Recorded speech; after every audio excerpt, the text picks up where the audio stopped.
Are you ready?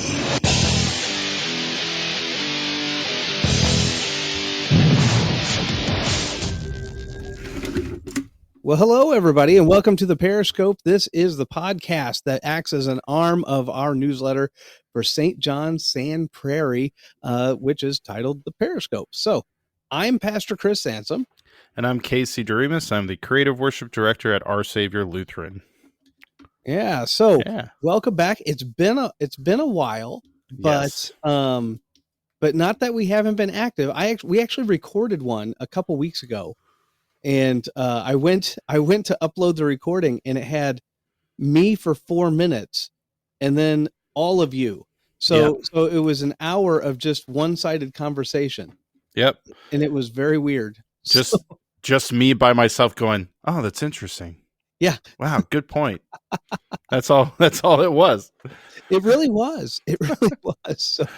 So anyway, so obviously that one didn't get uploaded. But don't worry, I've saved the saint of the day, and I know I talked to some of you about it at church, but I'll repeat. I'm going to repeat that saint of the day, but I also have another one for today as well. So honestly, we're gonna get double the saints. It's I mean, talk about great, right? Yeah. Talk about great. So anyway, so that's something to look forward to. We have a new segment today that we're going to kind of kickstart. And it's actually going to work really well with the saint of the day, ironically. But it's going to be, I don't know what we're going to call it yet. I don't know. It's the lectionary. But the lectionary sounds way nerdy, you know? I just don't picture a lot of people going, "Did you hear that section on lectionary last night?" You know, we just need a catchy name. So something we like do. an L, something that starts with an L, lectionary. Yeah. I don't know, but like I know when I was the in Lowry Loop lectionary. There it is. Maybe it's the lectionary loop. The lectionary loop. Yeah, there you go. There you go. Now I think that one actually might work. The lectionary loop. Yeah. But when I was in seminary, they used to call it lectionary at lunch, and what you do is you would go to a part of the cafeteria, and like the professors would actually like speak about like the Greek and the Hebrew and stuff, and like bring all the text together. So it really was an awesome thing, to be honest. Yeah. So absolutely.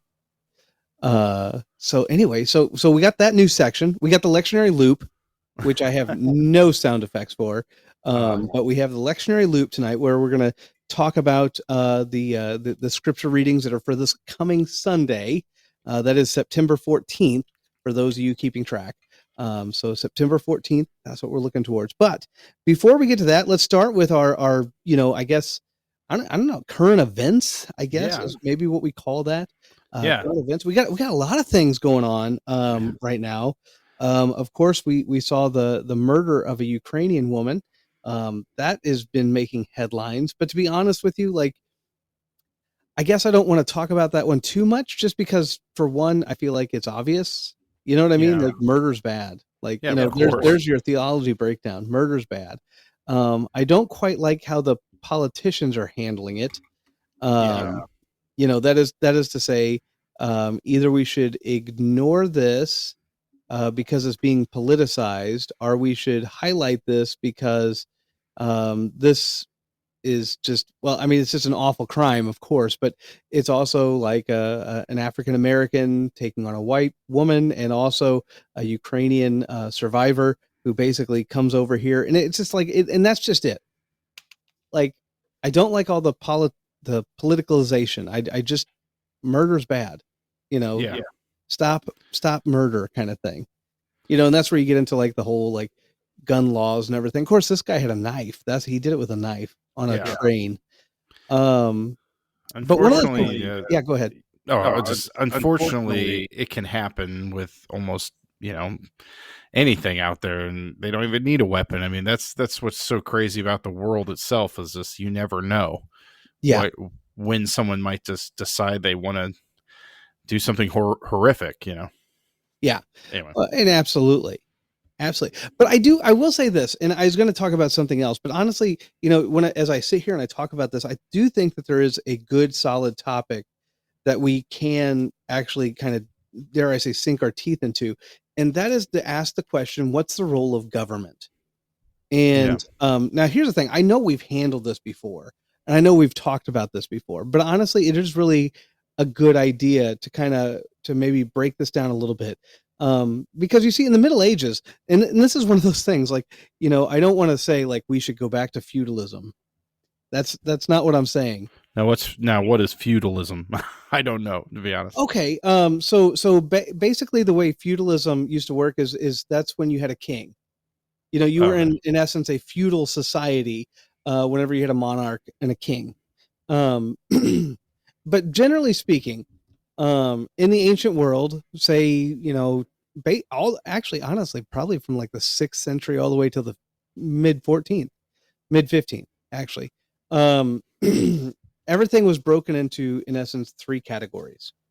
Okay. You had the rulers, the monarch, and the monarch was in charge, in essence, of safety, protection. So that was what the king's job was. The king's job was to protect. That's why knights are usually considered like, noble birth, and the houses and all that. Their job was to protect. But they were to protect from physicality. On the other hand, you had the church, which was your spiritual protection. So this is where the priest, the monks, the nuns, all those come in. They were supposed to be praying all the time, and they were supposed to save and be the kind of the salvation center of the soul. So, the ancient world had the body and the soul covered in terms of protection. At least that's the way they viewed it. And then everybody else was considered a serf or a peasant. They usually worked the land, had animals. This is where your blacksmiths come in, and a lot of that kind of stuff. And those were kind of the 3 tiers of society. The serfs would, in essence, tithe to the church, but then they would also pay taxes to the government. The government being the monarch, the king, the knights, and all that, so that they could survive. Their whole job, in essence, was to make sure that their citizens were protected. They got to wear all the fancy clothes, but if an enemy attacked, they were the ones that were in charge of saving the people.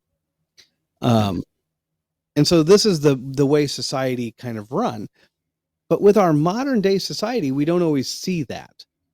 And we certainly don't look at society in that same way. In fact, we look at it almost not anywhere like that. But I think this is one of the things, and if I could speak to this, like, this is one of the things that I think Trump actually has his finger on the pulse of a lot of people.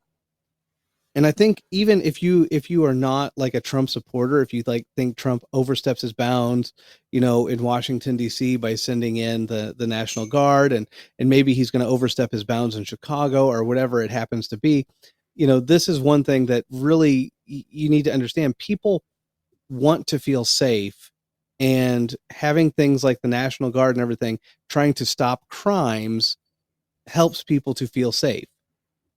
And in essence, that's where a lot of this comes from. They view the government as a protector. And so that's kind of where a lot of that feeling is, that urge is. It's where a lot of people are kind of placing that. Now, we can disagree with that. We can say he's really overstepping his bounds. The governors have it. The police chiefs in Chicago or Illinois have it, or whatever it happens to be. I'm not saying we have to agree on this point, but I do think it's important to realize that this is actually where a lot of this angst is kind of coming from, is that people tend to view the government as their protector. It's when the government goes into other territories that we start running into real major issues, because again, this is where things like, what's a good example of this? I mean, it's like the government like subsidizing research. Is that really their goal? Should they do that? Should they not do that? That one to me is a lot more questionable. I'm not saying it's wrong, and I'm not saying it's bad. I'm just saying, protecting the people from enemies, foreign, and local, kind of that's their neck of the woods, really. Right. And that's why this, these stories kind of keep coming up. Now, that being said, I will say this. One of the things that really does kind of fluster me, and this is on both sides of the aisle, and that is that you have violence all over this Ukrainian woman. This is just one example. The only reason it's making headlines is because it's one race versus a different race. And I think Yeah. that's nonsense. Like we have fighting all around us. And I know a lot of people will say, well, that's, dare I say, black on black crime. And it's like, I don't care if it's who on who. It doesn't matter to me. Like crime is still just crime. Right. Anyway, I've talked for a long time. The thing I've been thinking about this a lot because on our episode that'll never be aired, That'll never be aired. we talked about the passing of James Dobson. Yeah. Who did Focus on the Family and everything. And I saw a couple days after that, I saw a person who they were a couple years older than me. I always thought she was a very nice, like I should say, lady now. But I always thought she was always a very sweet person. They posted on their Facebook page this video of them just saying that they don't usually promote or make a deal out of someone dying, but when someone as horrible as this dies, it makes me so happy. And it's like, geez, it was like, James Dobson. She's talking about James Dobson because, wow. and there's someone who's like, why does that make you happy? And she's like, well, because he's homophobic. And it's like, you're happy that James Dobson is dead because he didn't agree with like LGBTQ stuff. Like that's, to me, it's like there are so many more horrible people out in the world right, compared to someone who just doesn't agree with that. But also the thing is that this girl identifies as a Christian. So it's like, and so there's something to me that especially after seeing that, and I really have thought about that like every day for like a couple weeks now. And the thing I realize more and more is that even though I tend to lean more conservative on things, I really, really am making a point in my life to remember that I'm a Christian first. Absolutely. Everything in my life needs to be viewed as a Christian before I view it as a conservative or anything like that, because for sure. And it just, I don't know. It's just such a weird thing. Cause that girl, it's like, I know she grew up going to church. I think she still considers herself a Christian. And it's just so strange to me. Like, who in their right mind would say, I'm so happy this person's dead?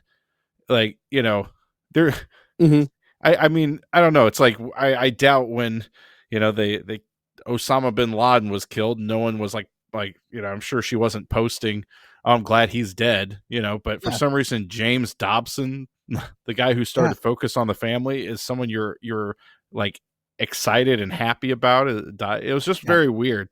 And, and that's honestly, like, that's one of the things that, I know I've said a few times, but like in the heat of COVID, I remember like, cause this is both sides of the aisle that do this. It's, they don't always do it on the same level. And some people are obviously filled with a little bit more vitriol than others, but I remember, like, do you remember the story about like the baker in Colorado?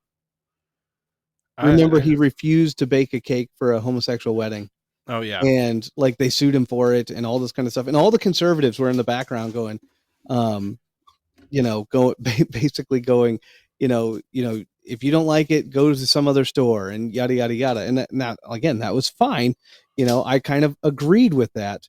Yeah. But then during COVID, Walmart was basically telling us all that we had to wear masks if we wanted to go in the store. And a lot of the same conservatives that were all like, if you don't like it, you go to another store, were all of a sudden saying Walmart has no right. And I was like, go to another store. I was like, this is quite literally what we were saying the other. I agree with the whole idea of that. Yeah. And I would say if you consider yourself just a conservative or just a liberal, you can jump on whichever bandwagon you want. But if you identify as a Christian, you have to take a step back and reassess. Like I hated wearing the mask, and I didn't want to, but I always did because if it made someone uncomfortable, you know, or, you know, because I just knew if I go in there and not wearing one, someone's going to be upset. And I'm not Oh there yeah. to upset people, you know. So Oh just to yeah. me, it's like, yeah, I hate it and I don't want to wear it, but, you know, until they, you know, yeah, it's a business. They can tell us to do what they want. If you Yeah. don't want to do it, don't shop there. So, yeah, I mean, you know, you can not like it, but it's just how Again, it and is, I'm man. not saying you have to like the idea of wearing a mask before you go into a store. And I know we all faced that and did that and everything else. But the reality was is like it just to me it couldn't it was like the roles had completely switched sides. It Yeah, was it was so wild to me that like the same and it was switched sides completely. Like I just told you the conservative side, but like the other side of it was also true, right? Like the same liberals that were basically saying, no, no, no, he has to make the cake. You know, yeah, this is the whole thing. You know, we're on the other end going, well, if you don't like it, go to another store. yeah. It's like this whole world's upside down. Yep. Well, and it shifts. You know, I've always thought about writing out something because I thought about this a lot too, especially with COVID and everything, and this past election. That when I think of like the conservative values that I grew up hearing, there's a lot of things that have changed. There's a lot Oh of yeah, things where for sure. people, you know, I kind of grew up with sort of the mentality of, you know, the homeless people. It's like, get a job, man. You know, like, well, you're just go get a job. But now it's like there's kind of a shift in a lot of conservatives where it's like, why are we giving money to illegal immigrants? Get that away and start, you know, help the homeless for goodness sakes. Like there are at least citizens here. Why don't we help them? You know, so it's interesting to see how it shifts because I think there is some people kind of changing their minds a little bit about certain issues and Yeah. different things. But again, I just think you know it's all. I think it's going to be like a pendulum. It's always going to swing back and forth as far as those things. But as I think there's going to be times where it shifts, but I also say this, and I think this is you know important where you know as Christians, like again, you know, like look, do you believe in trickle up economics? Do you believe in trickle down economics? Like yeah, like that stuff I don't care about. But at the yeah, end of the day, it's like you know realize that you're a Christian, identify as a Christian, read the Bible, understand theology, and don't just cherry pick the text. Actually read what it has to say and then allow that to inform your political opinion. What you'll find is that by doing that, you might lean one direction or the other, but you're neither a hardcore conservative or a hardcore liberal. Um, yeah, you know, there's going to be certain. I mean, look, I always say that like there's going to be certain things. You know, a true liberal. Not, I'm not again. I'm not talking about the politicians because the politicians, not all of them, but many of them are liars, and they have proven themselves as liars over and over and over again. But a true liberal person that firmly believes we need to be helping the homeless will be the first person in line to help at a soup kitchen. yes, And and honestly, there is something beautiful about that. And there's something that truly is, you know, like if that's honestly your belief, more power to you. I think that's awesome. And I think that I agree with that. Um, do some poor people need to just get jobs? Yeah, there's always going to be lazy people around.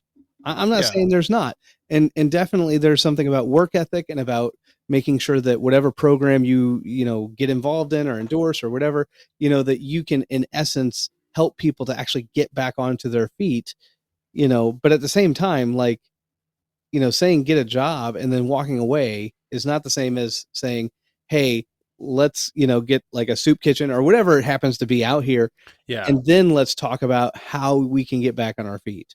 Hmm. You know, Yeah, it's not always you know, it's hard, especially if you're someone who has a family and kids and yeah. you know, you're busy. It's not easy to just be like, well, I'm just going to start a soup kitchen on the weekends. No, You know, and but yeah, no, and I'm not saying that's what you're saying, but it's like it's so much harder to actually find the solution than it is to just complain that someone should figure it out. yeah, You know, absolutely. and I don't know, there's certain things I've been trying to lately, instead of complaining about it, I'm like, maybe I need to email that place and say, is there something I can do to help with this? Yeah. Or like, is there something maybe I should be doing something to change whatever it is that I'm complaining about? Yeah. And sometimes you find out things that you didn't know, and you might understand, oh, that's why this is happening. Okay. Hmm. Hmm. Or, or whatever. But yeah, I don't know. We do have it's interesting that we have such a platform online to just go off on tangents and Yeah. and not really look for solutions. And But I feel like, especially in the online world, a lot of people don't listen to the other person. You know what I mean? oh Like, yeah, and this is why I don't really comment and I don't really post on Facebook. It's like, it's just such a negative area. Like, I feel like yeah, everybody's kind of got their little talking points and they kind of go off on it. And it's like, not the place for me. yeah. I mean, I'll get on there and maybe I do need to start posting a little bit more, but, I, but yeah, I I do about one political post, I think, about every 3 years. And it's a very I spend probably 3 days writing it. yeah, And it's very, very neutral, and it's very like I'm not calling anybody. That's the thing that gets me about, especially if you're a Christian. If you're a Christian and your political post has like the word idiots in it, or like curse words, or just it's like, yeah, well, okay, I get it, you're fired up, but as a Christian, is that how you talk to people? It yeah, shouldn't be. yeah, So exactly. yeah. All right. Well, Well, we better move on. Otherwise, we're going to yeah. be stuck talking about this stuff all night. Yeah, well, it is hard. There's so much going on with politics right now. It's just Oh hard yeah. not to talk about it, Yeah, really. you really do. You get sucked in, don't you? Yeah. I know I do. I don't know. So anyway, do you have a question this evening? You know what? Oh gosh, I had one that I was Okay. going to ask you, and now it slipped me because we got talking. See, we got fired up. That's what happened. We got fired We up. got we Uh, got fired up. And you know what? That's going to be okay because honestly, yeah. remember we have two of these tonight. And so let's actually start with our first one, which is one that has already been passed. So we're going to start our segment. And now, life and times of the saints.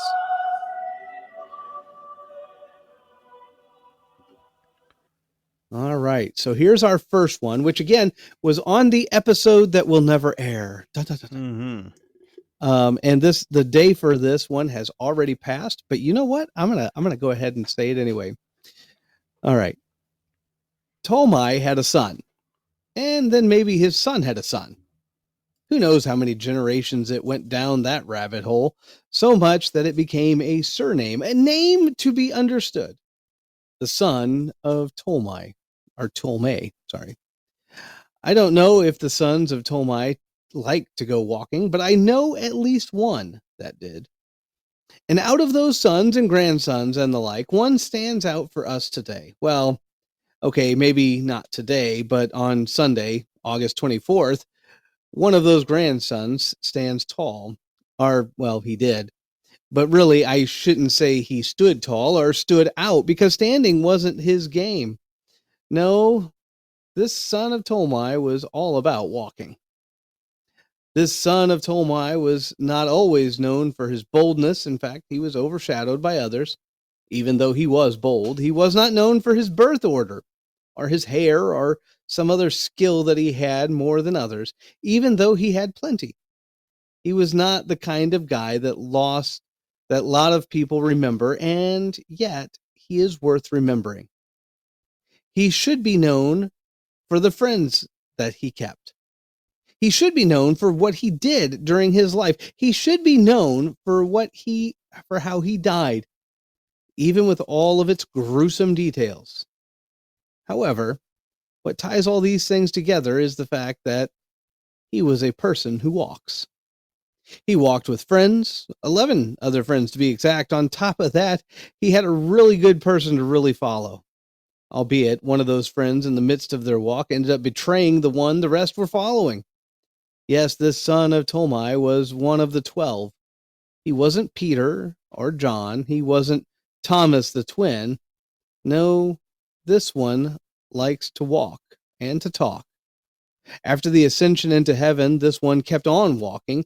He kept on walking and he kept on talking. He walked to India, to Mesopotamia, to Ethiopia, and even to Armenia. In the end, he preached to the king of Armenia, and the king converted to Christianity, and the king's brother had a problem with that. It was the end of this son of Tolmai. It was the end of someone whose name means to give. The king's brother had him put to death. Now, according to legend, and yes, this is gruesome, so if you don't want to hear something gruesome, maybe skip a few seconds. He was skinned alive, but even that couldn't stop him. According to legend, even skinned alive, he kept talking. He kept preaching until they beheaded him. All of this for Saint Bartholomew, or as it's sometimes translated, the son of Tolmai, who is also, by the way, known as Nathaniel. Now, what I had lined up, and this was for August 24th, sad day, August 24th, passed already, is the Ararat Sunset, an Armenian-inspired cocktail, which is 2 ounces Armenian brandy, 1 apricot liqueur, 0.5 ounces pomegranate juice, 0.5 ounces of lemon juice, 25 ounces of honey syrup, and the like. Now, and again, now I will say this.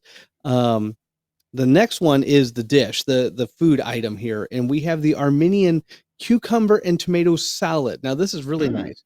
It's just cucumbers, tomatoes, kind of diced up in equal parts, maybe some scallions, if you like those kind of things, and mint or parsley, finely diced with a little bit of lemon and olive oil, lemon juice and olive oil, kind of all thrown and tossed together.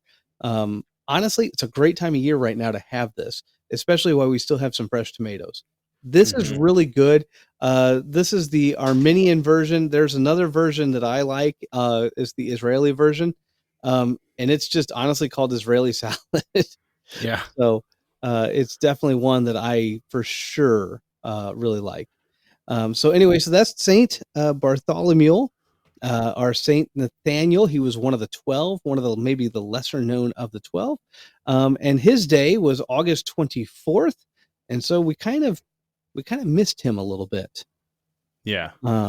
So anyway, so now I'm going to go to the next one, unless you have any questions over good old Saint Bartholomew. No, I was going to say though, are you a fan of Conan O'Brien at all?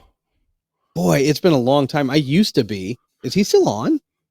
He's not on TV, but he has a podcast now, like we all do. Oh yeah, who has a podcast? And his his assistant, her family's from and her family's from Armenia, and Okay. one of his bits he always does is he'll start doing like an impression of an Armenian person, and then he'll start talking about apricots. Yeah. And he's like, and then she's always yelling at him like, that's not all we do. We don't just talk about apricots and stuff. So the fact that that's one of the things in the salad I thought was funny. Just because that's all I really, to be honest, that's pretty much most of what I know about Armenia, is just that joke. So it's just funny that that's included. Anyway, that's all I got though. All right. I don't really want to talk about being skinned alive. That is horrifying, but yeah. I mean, even reading that is pretty horrible. Yeah. But anyway, so all right, here I'll move on to the next one. Now this one's not as gruesome. All right. I don't think bright quite cuts it. Shining star, torch in the night, maybe. Whatever you call this young lady, she had a knack at being at the right place at the right time. Even now, it isn't so much that we will be celebrating her this coming Sunday, but right place, right time.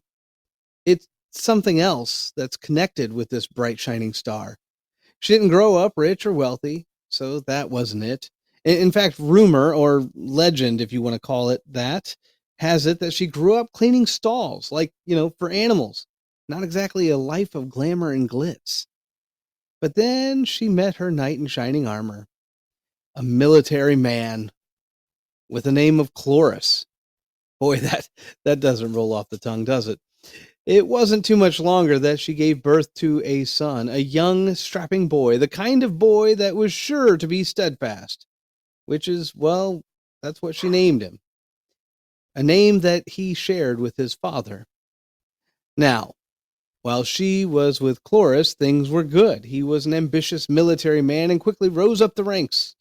However, eventually, this bright, shining star felt like an anchor to this man, and he didn't feel obligated to stay with her.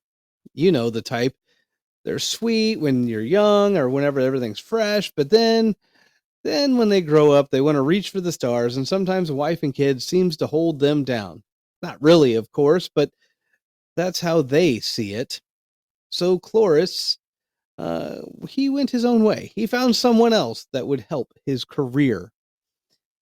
And it might seem like that would be the end of this bright shining star, but years later, with a lot of hemming and a lot of hawing, the son of that bright star, Steadfast, became king.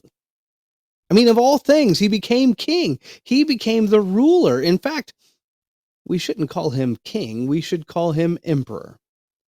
And Mr. Emperor Steadfast, well, he was steadfast. He was a Christian that held on to his faith. Later on, he sent his mother to Jerusalem, and his mother found herself in the right place at the right time. In her 80s, she helped to locate many of the holy sites that we now know in the Holy Land.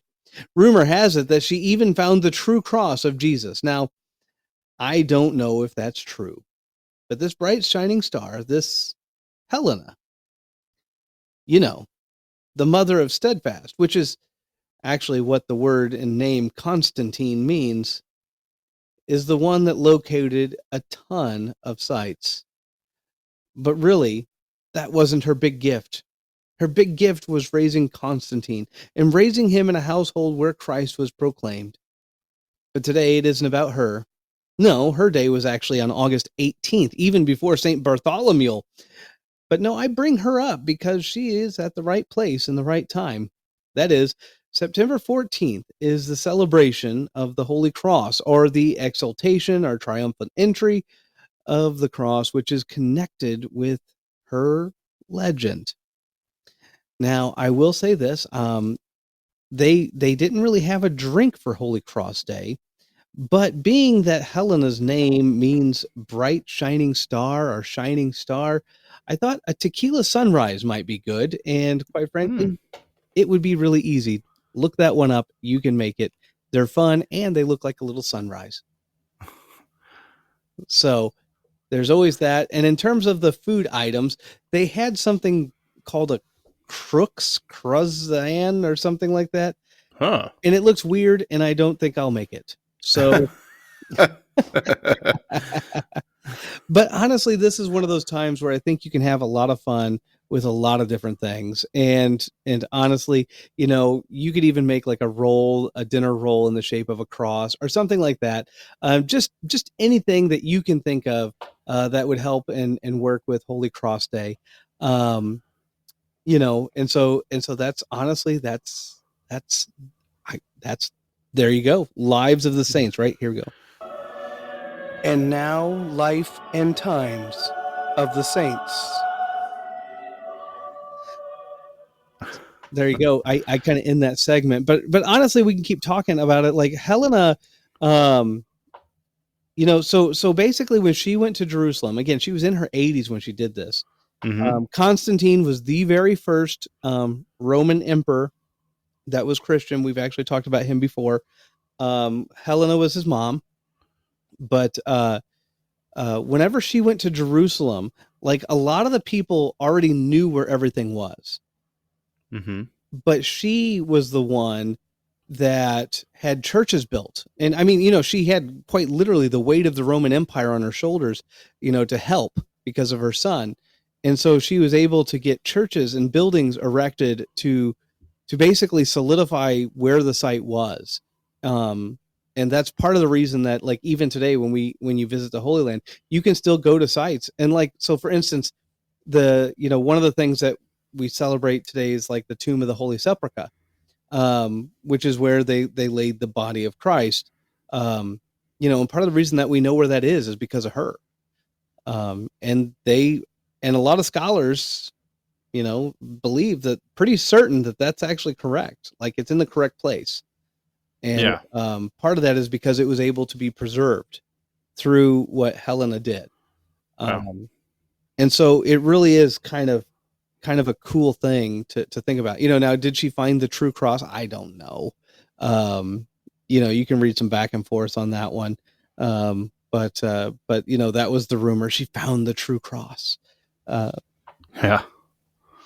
But yeah, no. So anyway, it's really cool to think about, like, that we have so many of these sites because of what Helena did when she was in her 80s. Oh, wow. It just blows my mind.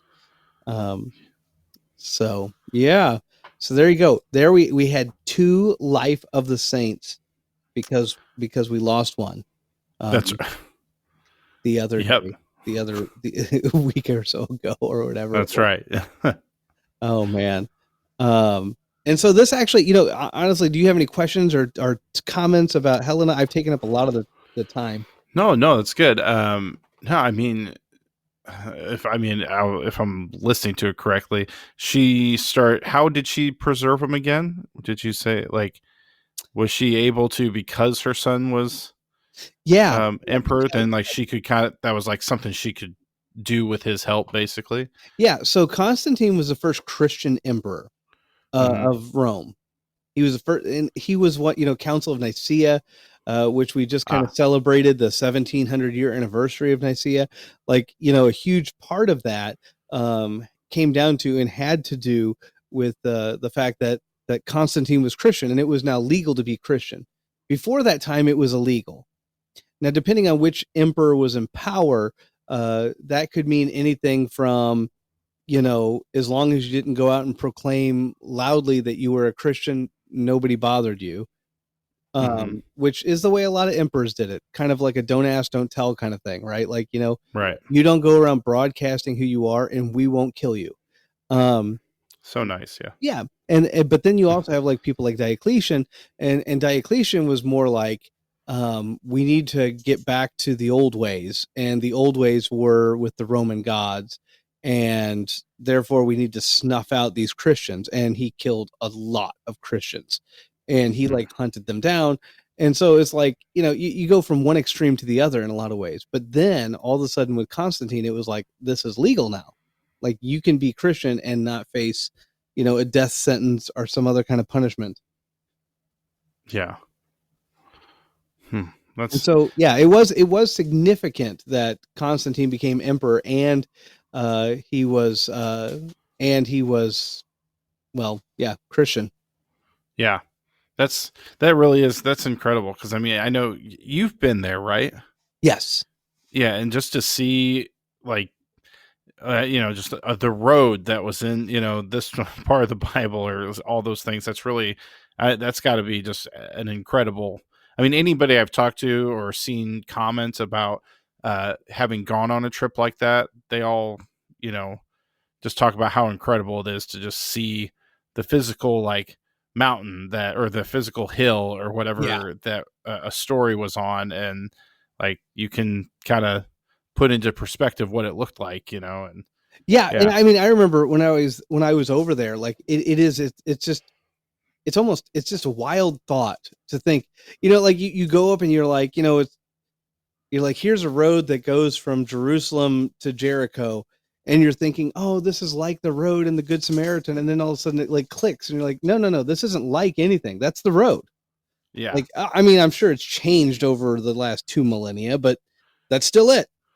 Yeah. It's still the road. That's the path. There it is. Yeah, that's crazy.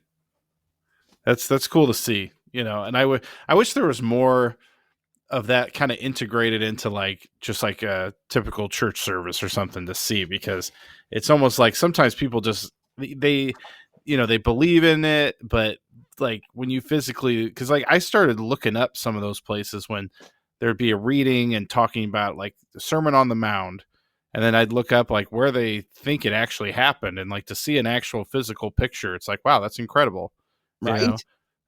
So yeah, I don't know. I like being able to see that. It's interesting.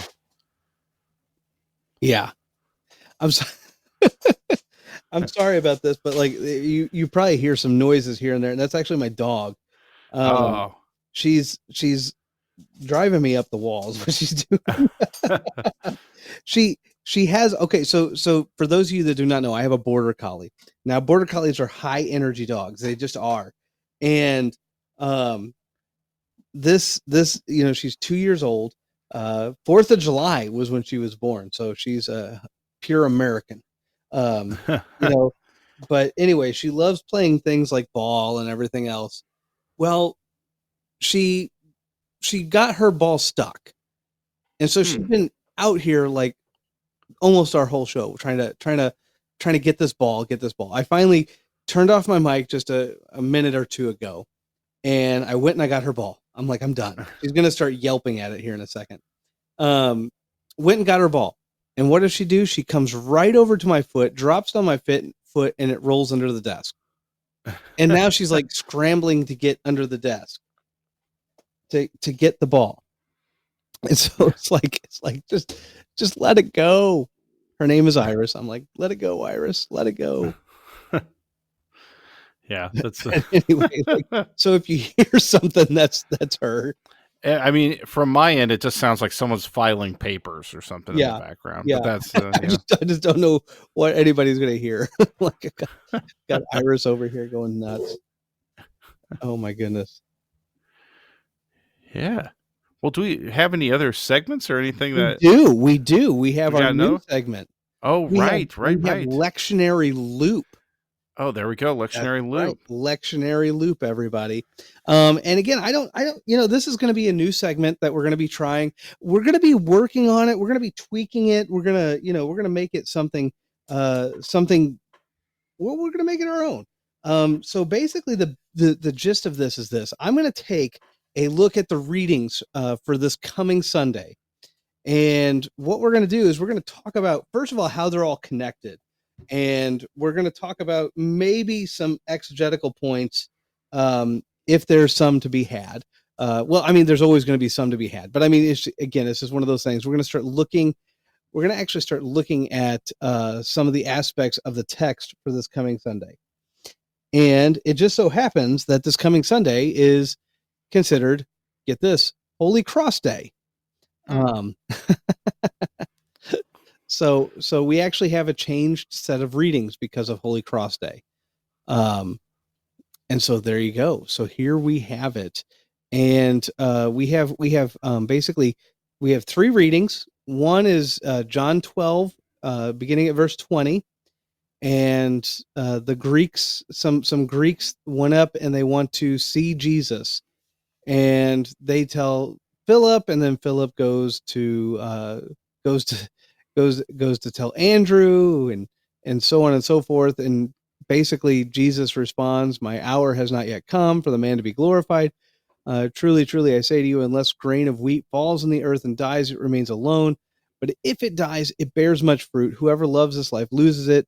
Whoever hates this life in this world keeps it for eternal life. If anyone serves me, he must follow me. And where I am, there will my servant be also. If anyone serves me, the Father will honor him. And then he talks about how the Son of Man must be lifted up, right? Mm-hmm.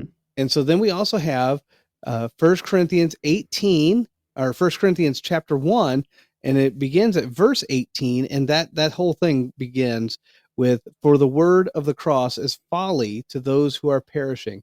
But to us who are being saved, it is the power of God. For it is written, I will destroy the wisdom of wise, and the discernment of the discerning I will thwart. So anyway, and it keeps going all the way through. But again, this is lectionary loop, not lectionary I'm going to read it all to you. So if you'd like to go look at it yourself, again, it's 1 Corinthians 1, beginning at verse 18. Now the other and the last one that I'm going to talk about, I'm kind of doing it, if you haven't noticed, I'm doing these a little bit in reverse order. But it comes from the book of Numbers, chapter 21, and it begins at verse 4. And basically, and I'm not going to read this one hardly at all, but I think most of you probably know this one. This is the story of the bronze serpent. So basically, the people were impatient. They were kind of grumbling, and they spoke against God. They spoke against Moses. Um, they're in the wilderness, and they're kind of like saying, "Hey, did you bring us out in the wilderness just to die already?" And then all of a sudden, here comes these fiery serpents, and they start stinging the people, and some of the people die. And so Moses has to, he's commanded by God to create a bronze serpent, put it on a pole, and hoist it up.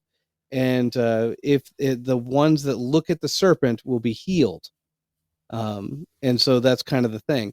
And so if you haven't been able to tell with all of these texts, the main theme is obviously the cross, right? Mm-hmm. You know, the question that becomes at the very beginning of the Gospel of John text is, we want to see Jesus, right? And then Jesus talks about how, hey, the Son of Man has to be lifted up. So there's going to come a time, Jesus is saying, that he is going to be lifted up. And we now know, I mean, this is, you know, John 12, Jesus is crucified, you know, a few chapters later. And so we know that Jesus is directing our attention to the fact that he is going to be crucified, just like the bronze serpent, that was, you know, lifted up in the days of old so that people could look at it. And of course, then Paul kind of comments and brings this all together by saying, hey, you know, for those that don't believe, the cross is folly. And it is. I mean, you know, if you are not a believer, if you do not believe in Jesus Christ, to think about, you know, having your big symbol, dare I say your symbol of triumph, as basically a a mechanism of torture and death, you know, it does kind of become almost one of those things where it's like, well, that just seems weird and maybe even backwards and wrong. Mm-hmm. Um, so there's kind of your a little bit of your highlights there. Now, one of the things I'd also like to say is this: when we're looking at the Old Testament and we're looking at the New Testament, notice how everything actually flows through the cross of Christ. Now, I'm going to say that, and I know September 14th is all about the finding of the true cross and the triumphal entry of the cross and all that kind of stuff. But the reality is that, again, when we say the cross here, I'm not saying like the wood. You know, we're talking about the fact that Jesus went to the cross and died on the cross, you know, for us. Everything has to be viewed through that as a lens. Um, you know, and when you do that, all of a sudden, a lot of what everyone says throughout scripture makes a lot more sense. When you start to look at it, like, for instance, when you look at the sacrifices that were done in the temple as a foreshadowing of the sacrifice that Christ will be, you know, has done, you know, all of a sudden you see that there's actually a lot of connection points, and it all streamlines straight through the cross, which is why that cross of Christ and what Jesus did ultimately becomes the hinge point. Now, again, I'm going to use the word cross a lot because, again, it's Holy Cross Day, you know, but realize I'm talking about the work that Jesus did on the cross, not like a random wooden object. Yeah. You know, the cross itself, like you can't like hang a cross on your wall. That's not going to save you. Jesus is going to save you, but Jesus, the one who suffered and died on the cross for your sake, that's the one that's going to save you. Mm-hmm. And so anyway, so yeah, so this is the kind of, dare I say, the celebration of Holy Cross Day. So yeah, so there you go. There's, I don't know if that's, you know, I don't know if that's, you know, maybe in the future we'll kind of tweak this a little bit. Maybe Yeah, we'll maybe. add a little bit more, or maybe I should pick a text and, you know, focus in on it. I don't know. Like, again, this is so new. We're just kind of, trying some new stuff out. And so Yeah. this is so new. I have no idea where we're going to go with this, but I really like this idea. I like looking at all the text and kind of saying, hey, because, you know, here's the other thing too. Like, so this coming Sunday is the second part of our stewardship kind of series. Mm-hmm. And so we're not even going to really talk about these texts much. You know, I'll probably bring them in because it is Holy Cross Day. So I probably will bring them in and bring it up. But to be honest with you, like, we're going to be talking instead about, what is it? I think Transformed by Faith is the next one. And so Mm-hmm. And so, yeah, we're going to be talking about that. And so this is going to be barely skimmed upon, but that makes it more awesome that we get to sit here and talk about this Yeah. because it's cool.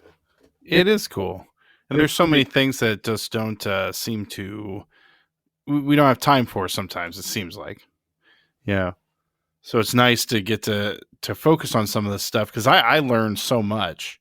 Mhm. Um, there's so many things that I didn't know, and I was kind of ignorant to it, I guess you could say. And now it's just yeah, it's very eye opening to get to hear all these different things. Like I mean, like we said since, or like I've said since our very first episode, I grew up in a church with the tradition was no tradition. So like Holy Cross Week or Holy Cross Day, no, we Yeah. didn't do anything. We didn't have anything like that. Um, and it's nice. It's nice to focus on something like that specifically, and think about it. Yeah. I mean, again, absolutely. And I mean, again, that's kind of like, it's kind of in a lot of ways goes back to like our, lives of the saints. And I know I've said it a bunch of times here, but like, we're not focusing on the saints because we're thinking we got to pray to them or worship them in some way, like not at all. But they're like kind of our champions, our heroes of the faith, and like we're like saying, hey, look at these great things that this person did. Like they had faith, and this is one of the ways that their faith kind of came out in the way they lived. And Hmm. I think that's just a really good thing to do. But again, also even with our lectionary, even like what are we doing with our lectionary? Why do we have a lectionary? Why do we use it? Maybe that's, and again, I know we've talked about that before as well. But again, you got a lot of these things that are all around us that are very good things, but we have a tendency to look at them wrong. And then when we look at Yes. them wrong, we get the wrong idea and then we kind of dismiss them. Again, like saints, we dismiss the saints because we're just like, well, I don't want to worship the saints. Like, well, like, okay, let's like take a step back. We don't want to worship them. That's not what we're after. Right. Um, but there's a difference between worshiping and saying, hey, let's actually pay attention to what these people did. Some of it was pretty awesome stuff. Yeah, and I think it is funny that to just dismiss saints because it is like they're examples of people who lived a good life, that's the idea at least, is that they lived a good life, and what can we learn from them? Not that again we're not worshiping them or praying to them as if they're some sort of like demigod, but Yeah. it's yeah, there's nothing wrong though with looking at their lives and learning something through it. Yeah, absolutely.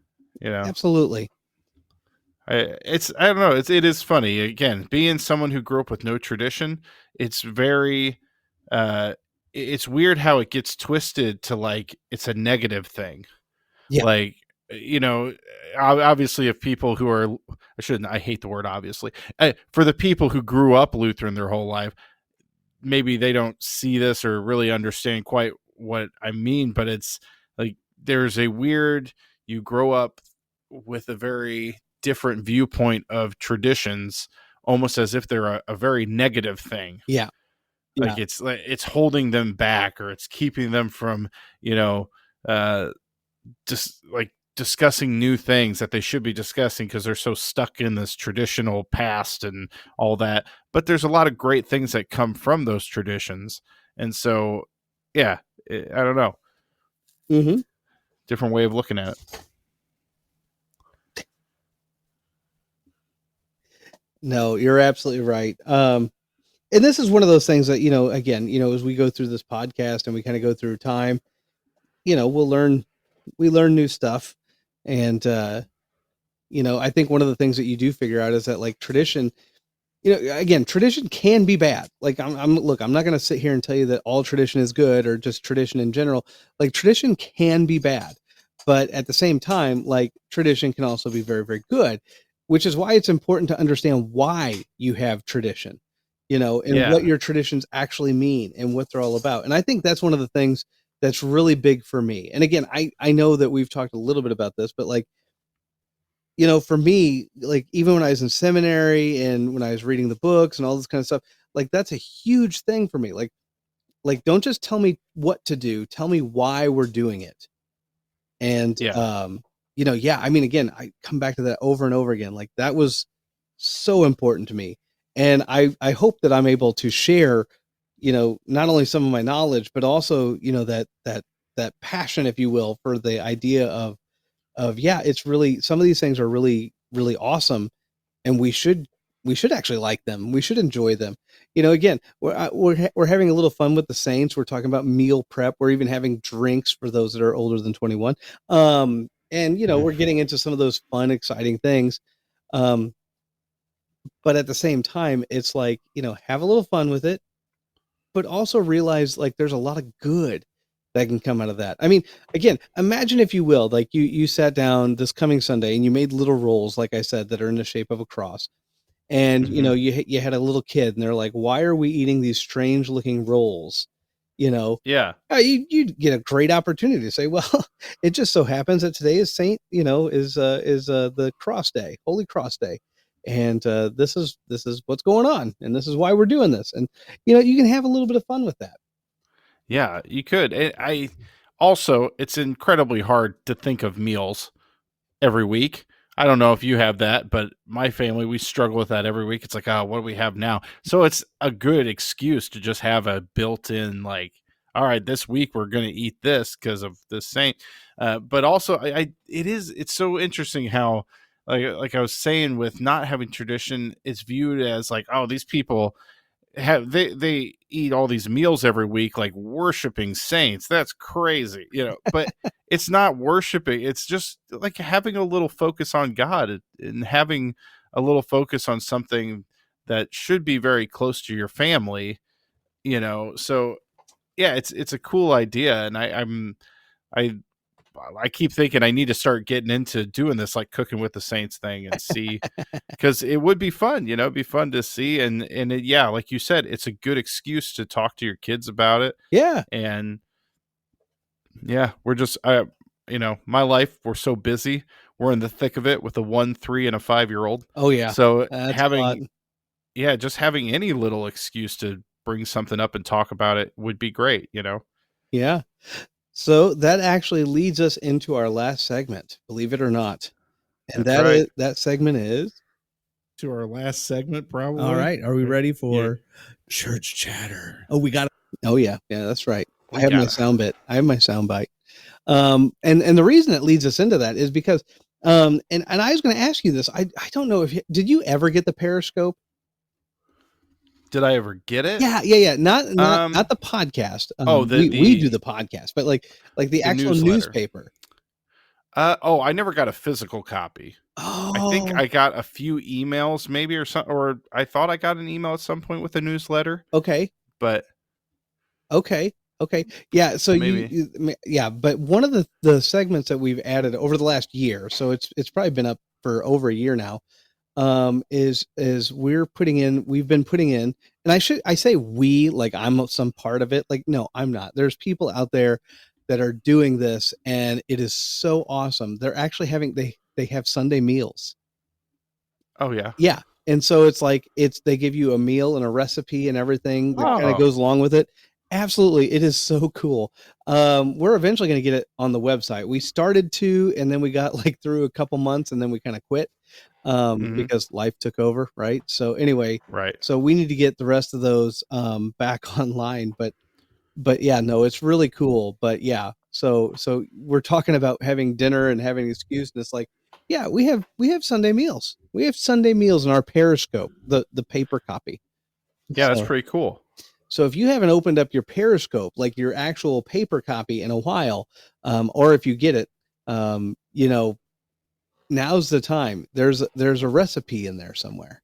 I think it's toward the back, but it's a full page recipe of something you can try on a Sunday afternoon. That's really cool. Yeah, it is really cool. So, anyway, in terms of other things going on around good old St. John, Sand Prairie, honestly, we're just getting things kicked off. We had Sunday school, very first Sunday school this past Sunday, but now we're in the thick of it. Tomorrow, for me, which is Wednesday, is the very first confirmation. So we Oh, have, nice. yeah, so we got the 7th and 8th graders that are going to be doing that. So we're looking forward to it. Yeah. So anyway, so Yeah. that's kind of the big things for us right now. Yeah. Again, we're in the midst of our kind of our stewardship month as it leads up to Consecration Sunday, which is September 28th, which is when we have the great German meal. So I can't wait for Oh yeah. yeah, great thing every time. But anyway, so we have all of that going on. And I think, I Yeah. mean, again, I say I think that's it. Like, there's nothing else, but like, there's, obviously there's tons of stuff. Yeah. Man, yeah, lots of stuff. So what's going on in your neck of the woods? In our neck of the woods, we got we actually have, I don't know if I've mentioned this yet. I think it's been after our last episode at least. But we have a pastor who moved. He's retired, but he's helping fill in. So we have a third pastor now who, because we Okay. have Pastor Miller, we have Pastor Wilcox, Jack, who is he's there pretty much every Sunday, but he, when Pastor Miller isn't, or when he comes, he'll take over. But so now we have, his name's Ken Hoover, and he did his first sermon either last week or the week before. I can't remember now. Yeah. And it was just nice to have another person in there, because Yeah. I know how overworked Jack is, and as a retired Yeah. Right. pastor, he's Yeah. not really very retired. So Yeah. it's nice to have another helping hand. And I know that our call committee is getting ready to send out a call soon. So I believe they haven't sent one yet, but I know that they're really close. So Yeah. Yeah. we'll see what happens. But yeah, besides that, we're kind of cruising along, getting into it, and school year starting. We're just trucking along at this point. Trucking along. Well, sounds good to me. So anyway, yeah, I mean, I'm just thinking about it. Like we packed a lot into this episode. Now, um, we didn't have as much conversation, although we did kind of at the beginning. But anyway, we just packed a lot into this episode. I mean, two segments, Yeah. a news segment, all this kind of stuff. So anyway, it was a good episode, but it was a good time. But I think that's all that I have for this fine evening. So, if you don't have anything else, I guess we're gonna have to say goodbye. Yeah. Yeah, man. Unfortunate. Well, anyway, good night, good day, or whatever it is for you guys. Have a good one. Bye. Bye.